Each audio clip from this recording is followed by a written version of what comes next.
I graduated from Emory in a history degree, and I was moving all around with his training. And when the kids were young, I had already, from day one, did gardens. Everywhere I went, I did gardens. So I was at Smoke Rise, and I had a huge garden. And people started asking me, you know, could you help me with this? So I was at a garden club meeting, and the older lady, very old, I said, oh, I'm doing some design for people. And she turned, she said, you don't know what you're doing, and that's against the law. Well, I thought, I know I don't know what I'm doing, but it ain't against the law. So I found that the state of Georgia started instituting a horticultural college degree in, junior college. And so they just started.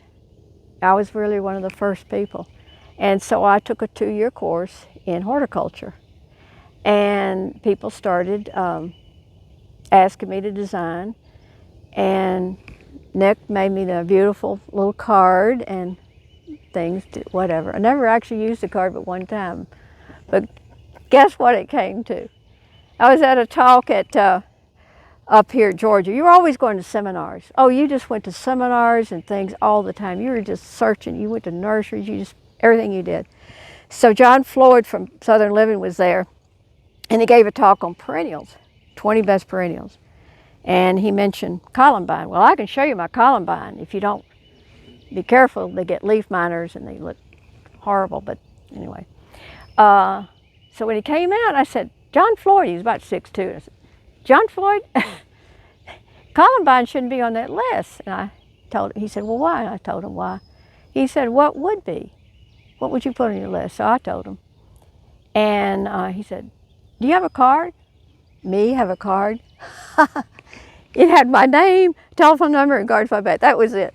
So I said, oh, here. So he gave it, I didn't think anything about it, but about 2 weeks later, Steve Bender, who we became wonderful friends. Jane, I got this thing from John Floyd. I want to come see your garden. Oh, okay. Well, he came and he spent the whole day there. He just kept being there. And finally he says, I'm going to do your garden. So he had taken pictures. And sure enough, I was in Southern Living, 3-page spread, centerfold, Jane Bath is a born gardener.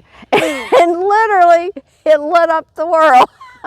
Because everybody started coming to see, Ryan Gainey, all the Gibbs, everybody came to see my garden. So that was sort of the beginning of a lot of stuff that happened. And then I ended up just working every day. I mean, I'd go to jobs all over Georgia. And you just don't realize you had the hospital, and then you had a little lady in front of it, and then you had a church, and then you have palaces, and then subdivision. I mean, it's just everything. And somebody said, well, how do you go from a church to an office to a thing? I said, and I began thinking in theorems. A dear friend gave me the book, Pattern Language from Berkeley. 2 big books. And they'd gone all over the world to decide what were the theorems that worked, what made that work.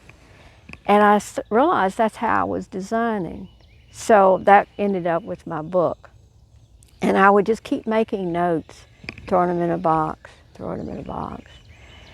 And finally, I had a time to sort of put it together. He went on a trip in Squatapeca, Honduras, and there was nothing for me to do. So I worked on my book. And then I called up Cool Springs Press, and I thought, well, I'll start somewhere. See, you realize how naive I am. I really don't know how things work. So I got on the phone, and I said, I have a book. Well, who are you? I said, I'm Jane Bath. And evidently my name was out because the editor said, I'll be down today. So he drove down that afternoon and spent the night. And the next morning he said, we're going to do your book. I didn't realize to do my book would take a year out of my life. And I had to send a photographer out, she was fabulous, to take pictures. and then the end was my book, which I thought was just going to be a book with some little line drawings because my oldest brother can really draw. But she made it what it is. And it was reviewed by San Francisco, Cleveland Press, Chicago, all over, and best book had ever been written on landscape design. And it's still available after all these years online. It can either be $4 or $78 or $2 or $40. It's just funny. It's just funny. So I had a lot of fun with it, and I've had a pretty fun life, you know. But the best thing is that we have this property that is secure for the future, many futures, and I've had the opportunity to have the workhorse right next to me, right there. That's the workhorse. He can do anything. He can do anything. We've gotten rid of two huge fields of kudzu. We've taken out privet by the acres and acres. English ivy, Chinese, oh gosh. So that has been our adventure for 40 years on this farm. And couldn't be more blessed. 57. 57? I just graduated from college and he just You kind of lose count. Right? Yeah, who cares? I mean, we're the kind that literally, he got out of an exam on Friday afternoon. I got off work on Saturday, flew here Friday night, got married in my suit that I made, and then went back on the plane, and it was so much fun. We went to the top of that, thing that just opened up in Atlanta, and there we were. And I had a corsage on my little suit. And I turned to him, I said, we just got married. I was so happy. And you know that thing where it lights and shows all the things? He says, oh, and he turned off my light and put us right on the outside so that we saw the whole city. And then the next morning we flew out. Now this shows you how dated it is. We got on the plane, tarmac, go up the steps like you used to. Had on my little corsage still. And I turned to the lady and I said, the hostess, I said, we just got married. So she told the pilot, and it did have a dome on it. I don't know if you remember that. And you sat around and he took off. She said, folks, we got a nice newlywed couple, so let's go for a show. And he flew, it was in the wintertime, and so he flew over Asheville with snow, and then he flew. Can you believe This it? is a Constellation airline. So that was our days gone by. Days gone by. And the night he let me off at the washateria laundromat to do his laundry, and he went home to study in that little apartment that was Early partnerships. And he went out exam on Monday. Helps clean me, and I help clean her woods. So anyway, so we've had Recipe for a long marriage. Yeah. We've just had fun. That's all there is to it. Y'all are doing. I've got a whole bunch of books, several hundred. And these are some of my favorites. The Southern Living Garden book, of course, Darv's book.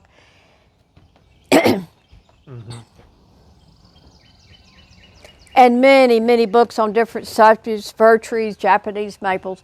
But then you really have to realize you have to do it. And you just can't keep reading books. So you might turn around. This is what you end up with a lot of fun stuff to do in your life. And then I'm going to start talking about Japanese maples because there are many large groups of plants that have a tremendous impact on the garden.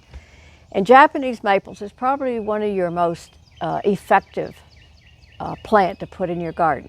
So we're going to go to one end of the garden and we're going to talk about Japanese maples. Another whole subject is viburnums, another whole subject is hydrangeas, another whole subject is just different groups. But Japanese maples to me is one of the most ethereal, better products to put on your landscaping because it does so much for you. This is an example of an azalea, and it's deciduous. It loses all its leaves, and azalea family is just huge. Their books is 2 inches thick just on azaleas, but some of them lose their leaves and some of them are evergreen. And this is one that, of course, every year does this, then comes out with leaves and is beautiful. come in all different kind of colors and whatnot. That's probably maybe 15. We've been in this house 20 years. We've been on the farm for 40 years. And the farm, as you all know, is in a permanent federal conservation easement. It's 265 acres, and it's broken up in like 5 plots. So you can only take 1 acre in each one, so they can take care of that field. And it goes with the deed, so it can never, never be subdivided. And the has beautiful lake, a beautiful stream. It goes down the Appalachian River, and this is now permanent.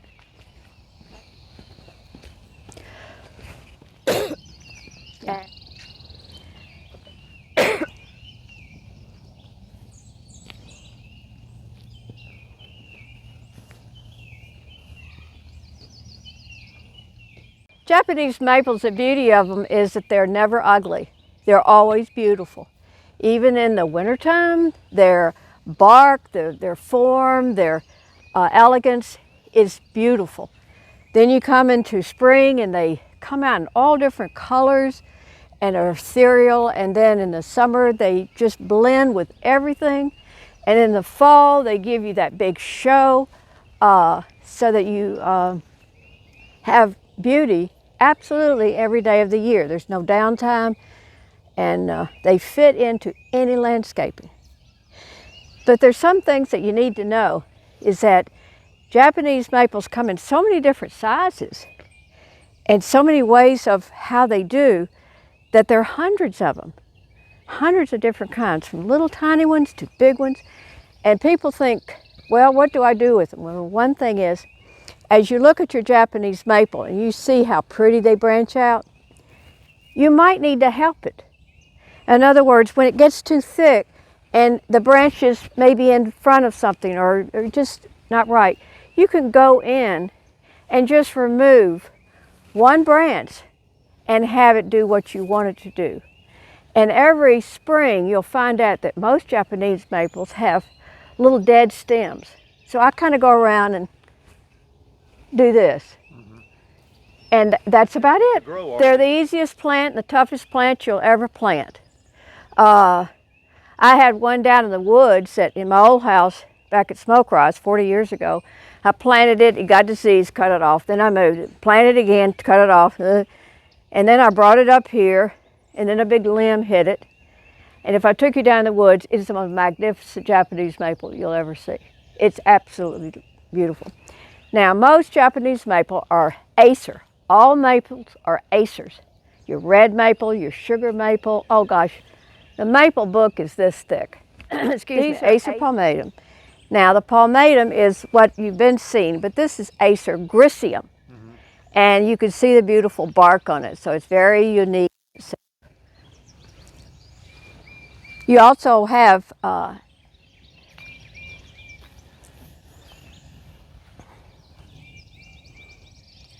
and these are all Acer palmatum, and then you have Acer japonica and Acer this and Acer that. The Acer family is just like the Jones family. There are just so many Joneses you can hardly see them, you know. And of course there are other things like the smoke tree. It's interesting here, when we bought this farm, it was totally covered with trees and shrubs. I mean, it was just a mess. But I found that here are sourwoods and over here are sassafras. Now your Acer is a huge family, books and books and books on Acers, you know. There's only one sourwood. There's not another sourwood, it's just a sourwood. Same thing with sassafras. It is a sassafras, and that's all there is a sassafras. And these two plants you'll probably never see in a nursery because they're hard to grow, and you see how they grow, and they look very different, and so growers just don't really like that. But they are probably the most beautiful trees in the fall, in the spring, and any other time. It grows lusciously, and over there I've got some mature ones. These are small. And the fall color is beautiful, their blooms are beautiful, but they're just one sourwood and one sassafras. Now here,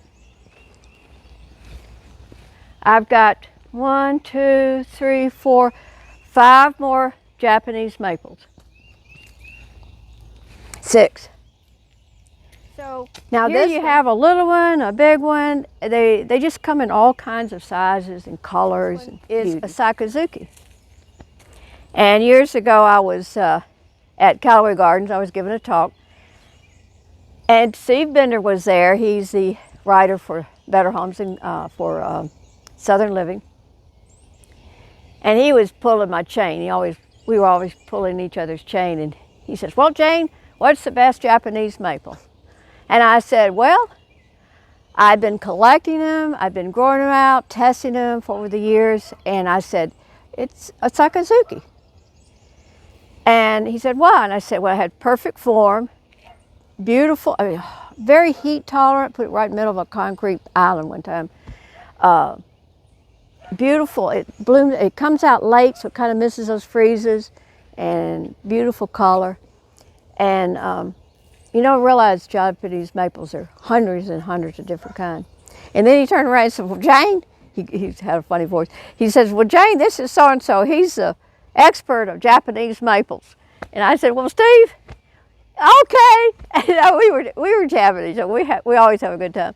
And the guy stood up and he said, "Well, guess what, Steve? She's right. That is considered the Japanese maple." And it's beautiful form, very tolerant of everything, and beautiful fall color, just rich. And this is the thing about them. Right next to it is Scolopindifolia. And see how ephemeral it is? It's just totally different. And look at its branching. Now, you might sit here and look at this Sakazuki and say, "Gosh, the branching's so pretty." Well, guess what? Look up here. I've cut this off, I've cut this off. We don't just let it grow. If it's hanging down too much and that limb's wrong, we go boop. If we need to air it out, boop. But it's just done, like, it's very easy to do. It's not something that you have to mow it back every year. You just take out what you need. It's really These two Japanese maples. But look at them. Have you ever seen anything so beautiful? And yet we've probably, over the years, have cut out this branch, that branch, just to get that. If something's crossing, or it's too heavy, or it's in your way walking, we just go boop and pull it out. Now, you probably won't notice, but there's a Cuba there, a deciduous azalea there, and another Japanese maple. Right in the middle, just 2 days ago, we had a sasanquet that just got too big. So we went in, you can see the stump, cut it out, and look what it did. It allowed those plants to come on out, and I will just swear to you, that's the sun. And in the next 2 years, that Japanese maple will grow more that way, and the azalea will grow more this way, and it'll be just perfect. I mean, plants follow the sun. They reach out for the sun, and it's quite beautiful. Look at that picture right here through this. Just look at that Japanese maple going through those bushes. Is that not beautiful? There he is. There he is. What? going crazy in there. Oh, he'll be fine.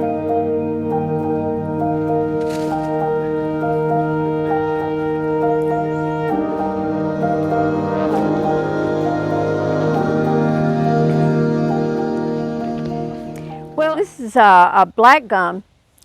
It leaves out very late. You want to see, and it's mature, just about mature sourwood. And you see they come out late. Everything else has come out.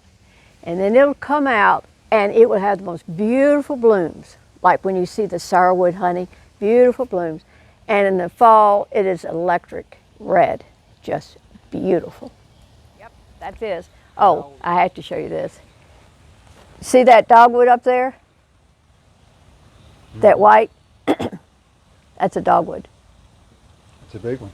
Look where it starts from, down at the bottom. It is at least 40, 45 feet tall. It's called a giant dogwood. You don't find that anywhere. Yeah, it's Another Japanese maple outside of our window, looking pretty. But look here. See how it's starting to leaf out there? I'll go in, but it's pretty hard, it's on a bank, and pull those off because I don't want it down there. I want to be able to see down into the woods. This is what I'm saying.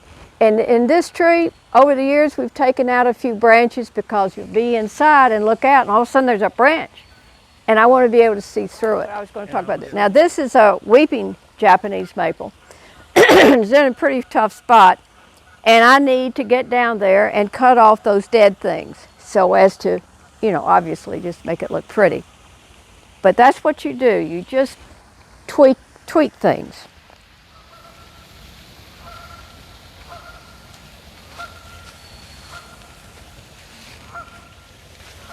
Right here we have 3 different Japanese maples. We have a beautiful green here. We have a dissectum here, another Acer griseum here, and look at this one. Look at this tree. It's huge. It's huge. And these people who think, oh, it's just a Japanese maple. They're all different kinds. This is huge. We've cut out huge branches of this over the years. It is now almost as big as a regular red maple. We're now going down.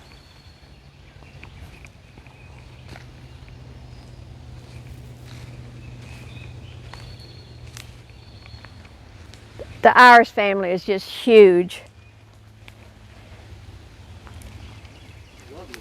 Oh, it's gorgeous. The person who gave it to me was an old high school friend, and she said, now Jane, it runs. Well, I thought over here that would be nice, and so I had plenty of room for it to run. When I bought the Acer griseums, I had a nursery, and there was a man up in the mountains who I heard grew them, and so I went to Deliverance. That's just what it looked like. And I finally was up in the mountains with a guy rocking on the porch, and he said, oh, here are my Acer griseums he had planted years before. So I bought them all. I bought them from my nursery, had somebody go up and dig them all up. It was several hundred, and I had just a few left. So, and I still have customers who say, oh, I love my Acer griseum. It's so pretty. So it's fun. Of course, this is another example of an aggressive thing. This is the native river cane. And so if you have it on your creek, which we do have it on our creek, don't ever get rid of it because it's very important. People are really trying to save them. But you see it's low, very brilliant. And then on this side, I have another bamboo, and it is Sasa, S-A-S-A, the name is this long. You know it's similar, but it's 2 different ones. I planted a plug of that. This was here. This, of course, is your magnolia, the big leaf magnolia right here. Right here. Now, you're looking at this and thinking, wow, that's a cute little tree. The one out in front down by our creek is 50 feet tall. The leaves are this big. The blooms are this big. This will shoot up like a and go as high as it can. And it's a pretty neat plant to have. Yes, it is deciduous. And the fall color is fantastic. Big old leaves. Just takes over a giant. Beautiful, beautiful. At your garden club, remember the man who gave the thing on Japanese maples? And he had some for sale. So I bought this one, and it's very cute. And I don't know what it's going to do, but you see how they have a little dead branch? So I just, you know, every spring I just go in and take out any dead branches, and I'm now going to watch it grow.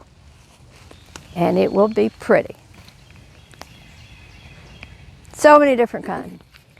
Like I planted some of these sourwoods out here, and you saw how big they get. But in the fall, brilliant red. This is where all my camellias are. But this was a weeping Japanese maple when I had my nursery. It was this big, and the guy ordered it, decided he didn't want it, so I brought it here and put it here. Look at it. That guy's missing it, isn't he? You can see here I've got more Japanese maples.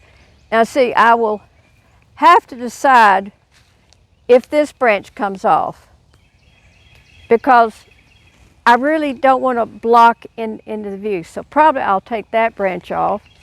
Then I'll reach in here and take off these little teeny branches that have gotten that. See?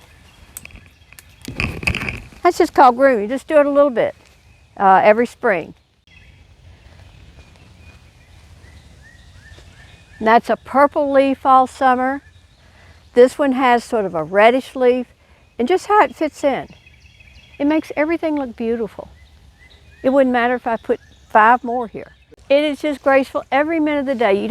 I love blooms, but getting ready to bloom is kind of, you know, and then they bloom, and then 2, 3, 4 weeks later, the bloom turns brown and everything.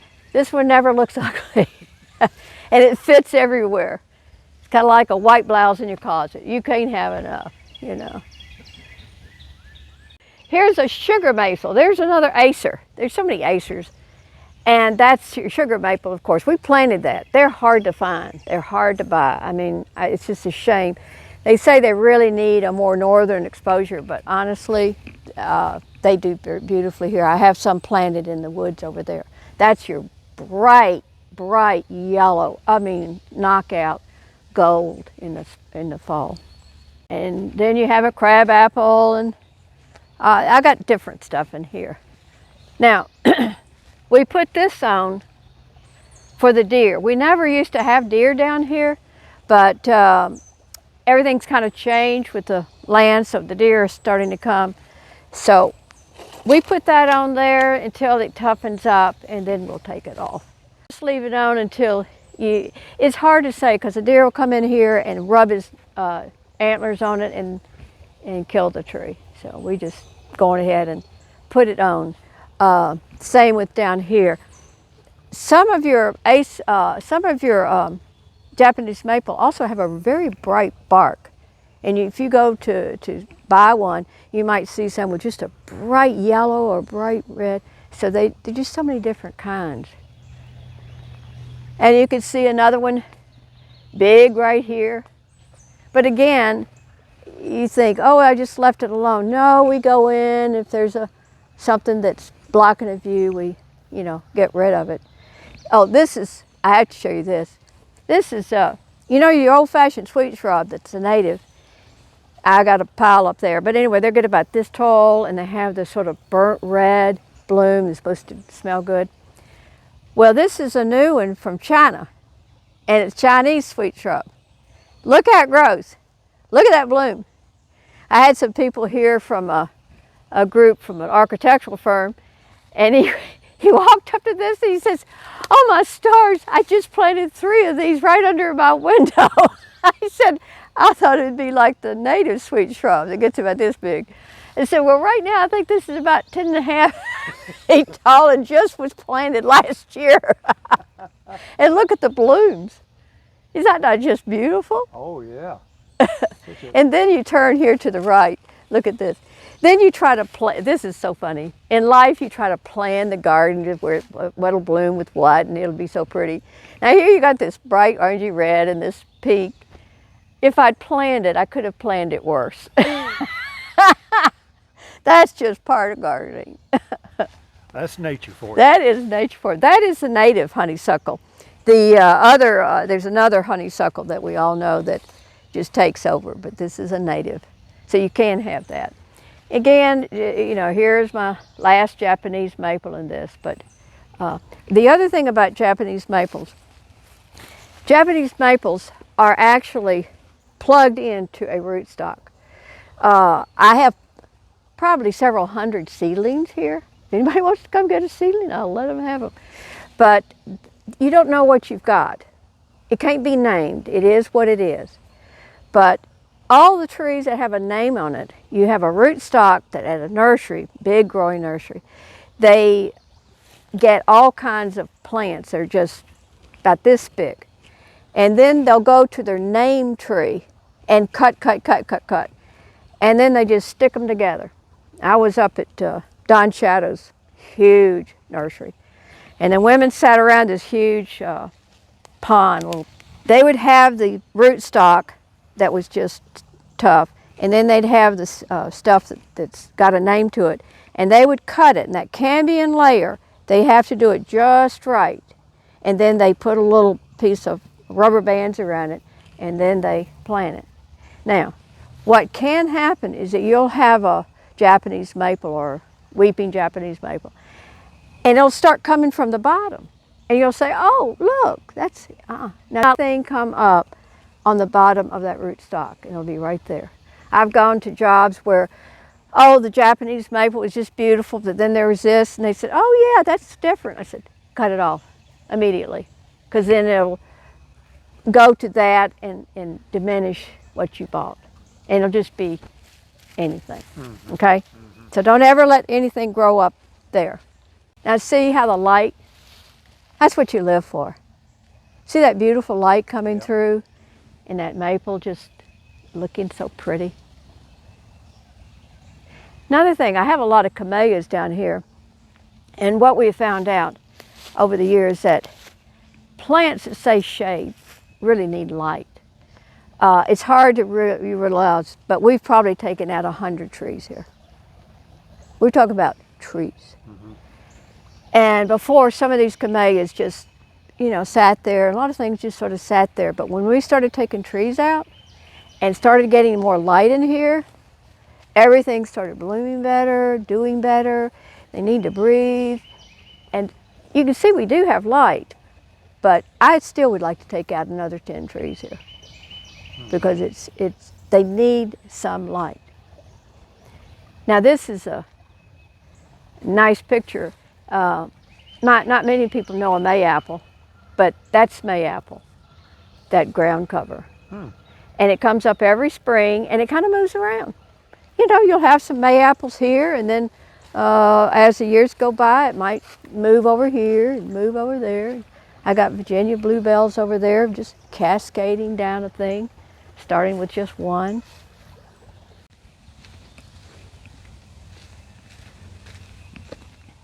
Oh, this is interesting. You might have to back up. You know, everybody's using Alyssium parvifolia and Alyssium floridatum. See how the size of this? This is a small one plant. So I see people wanting to plant it someplace in a cute little spot. This is just one plant, not even as big as it will get. Now, the Alyssium parvifolia is really tough. The Alyssium floridatum, at 32 degrees, if it goes low, it goes, I mean, it looks bad. It looks like it's dead. The minute it gets up post 32 degrees, it immediately feels out as if nothing's happened.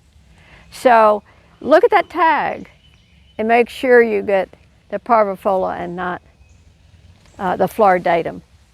And if you get the floridatum and it looks bad, just know that it will live and do fine. Just looks bad after under 32 degrees.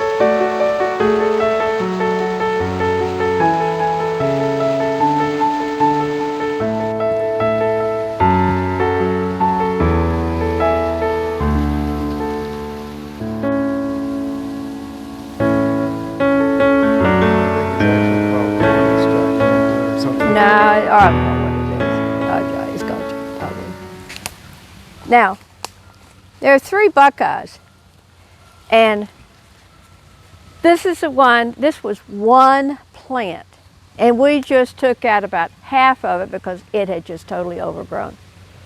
And it has the bottle brush, and the bottle brush goes up about a foot, about 12 inches, just like a bottle brush, and it's just covered. And then in the fall, it turns electric yellow. I mean, like, knock your eyes out. And then there's the pavia and the parvifolia and sylvatica. our whole forest was full of the sylvatica, the painted. And now we have the parvifolia over here that makes a tree. So the buckeyes are about 3 different ones, and they're very different in the way they behave. This one makes a big, beautiful, but you have to have space. Lots of space. See how pretty all the maples when you, I mean, it's just, see, I don't know how much it shows with that or not. For instance, this tree was bought for this space. It was sort of vacuous, you know, and so I went over to my good friend and bought that. That's what Japanese maples can do. They can highlight a space without taking away from the space. You can see through it, it's beautiful, you don't do anything, you just enjoy it. One thing, like this is a Canadian hemlock, and everybody says, well, they're all dead. Well, they're up in the mountains, they're all dead because there's a little bug that only goes about 20 feet and kills everything. But this is down here. There are no other hemlocks except down by the creek and a few others. So I probably will never get that bug, and this has been here for many years. But you've noticed we've just limbed it up. It's just learning how to limb things up. About a month ago, it was all on the ground. The bottle brush was all over everywhere, and it was just finally suffocating. So what we do to a lot of things, we limb them up. It lets you see, it lets you enjoy the space, you don't feel suffocated. Like this plant is kind of weird. Like, it's from J.C. Rawson, and it's a really odd plant. But you notice we limbed it up so we can come out. It's not particularly elegant, but that's what you have to do when you, this is a floridatum, as I say. 32 degrees, 33 degrees, up, away it goes. Now here's another Japanese maple. When I said they're tough as nails, some of them aren't. And that's Orium. I had bought maybe 2 or 3 before this one, and I was determined to find a place for it. And so I did. And I'm on my 3rd year, and you can see it's doing all right. See the little dead limbs? I'll go in and pinch those off. There's your Daphne odor. You notice it's on a very steep incline. It will not grow unless it's on a steep incline with no water. And then people say, how do you get it so big? So you have to kind of know how something grows to make it work. Wet feet, does it? No wet feet. In fact, it's almost, if you look at the, it looks almost like a sedum or almost like a succulent. You know, no water, steep. You look at that leaf and say, oh my gosh, that's so beautiful. So you buy it. And then you pray, and I've been looking at this now for, I think it's 4th year, and said, okay, sweetheart, you got through that winter. We're okay. But see the seedlings all around. I've got hundreds of seedlings. Okay. I just redid this. It's sort of a nightmare trying to get that, but we had one of those floridatums there. It was all the way up to the gutter and all the way out here. So we just finally took it out. So this idea that you can plant something and leave it forever, if it turns out not to be the right thing, round up, walk away, and then start some other things. As I say, we have taken out hundreds of trees, and yet you would think that we've done nothing. Also the lindera. Here's your trillium. It just appeared, and then if you just leave things alone, it starts naturalizing. See, another one's come up there. So over the years, it just starts moving around. One thing you'll find out is that when you start taking away a lot of the trees and just let it be a dab of light, a lot of things start to appear. This idea of shade does not mean no light. It means some light, so that you can just have it too dark. Mm-hmm. And things like this start appearing, and they like that. They will grow. Like for instance, this is native green Solomon seal. It's a native Solomon seal. And he says, very rare. So you have to have an eye for things, or just make sure when you're killing things that you're not killing everything. Wait until you see. More Japanese maples. I bought this one because when I saw it in the fall, it turned like sirens were going off, you know. Now look at this Japanese maple. You see what I'm going to take off? See that limb that's going down like that? That's coming off. It doesn't look right.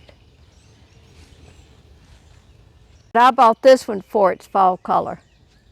And, you know, and then here's another one. So you just make decisions. See that limb is going down, and you have to decide, do I want to open that up?